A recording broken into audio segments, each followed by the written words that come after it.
Hi, Bioeconomy friends. Welcome to Highlights. Crypto markets are slowly recovering. Ethereum's major update is live, and a Fed rate cut is imminent. This looks like the perfect prelude to year-end market rally. But hold on. A warning signal from Japan could bring this party to an abrupt halt. December is a mix of optimism and caution. Will new upgrades, institutional inflows, and macro improvements drive a year-end rally? A quick market snapshot. Bitcoin took the weekend stride, bouncing off support and climbing towards $93,400. A technical signal is worth watching. Bitcoin's liveliness metric, a long-term on-chain activity indicator, just hit a new peak. For many analysts, that argues demand remains strong regardless of short-term price swings, a classic bull cycle trade in on-chain data. Ethereum and many altcoins followed, supported by renewed risk-on sentiment across markets, mostly fueled by macroeconomic trends. There was big news for Ethereum last week. The network successfully activated the Fusaka upgrade on December 3rd. Fusaka brings major scalability and performance upgrades, including Pure DAS, improving data availability for Layer 2 rollups, and a higher block gas limit, which should mean cheaper, faster, and more efficient Layer 2 transactions. For developers, validators, and users alike, this improves Ethereum's infrastructure fundamentals, reinforcing its role as the backbone of DeFi and smart contract activity.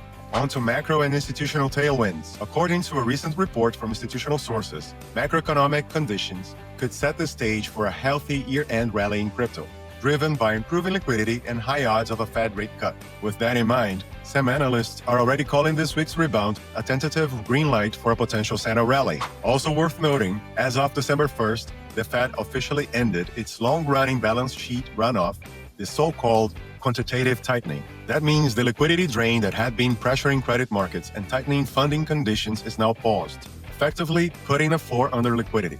For risk assets, including crypto, this is a constructive shift. It removes a major source of liquidity tightening and may help stabilize funding markets, improve credit availability, and lower the threshold for institutional participation.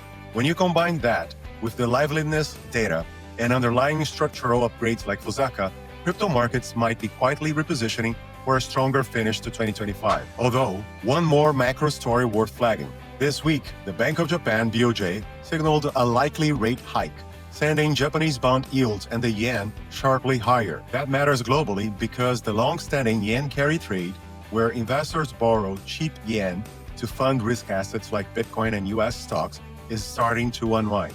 With yen funding costs rising, liquidity from carry trade flows may dry up, and risk assets could see downward pressure. That makes this a macro risk to watch. If rates rise further, we could see renewed volatility across crypto and traditional markets alike. On the other hand, global policy momentum for stablecoins and institutional adoption continues. According to recent research from TRM Labs, in 2025, over 70% of the world's major jurisdictions advanced or adopted stablecoin regulation frameworks, while nearly 80% of large financial institutions announced some form of digital asset initiative. This trend underscores growing global regulatory clarity and institutional appetite for crypto, which in turn strengthens the structural narrative beyond speculative cycles. Also worth noting, in a recent interview, SEC Chair Paul Atkins publicly predicted that the US financial system could shift dramatically towards tokenization within just a couple of years. He argued that this move, turning traditional markets into blockchain-based tokenized rails,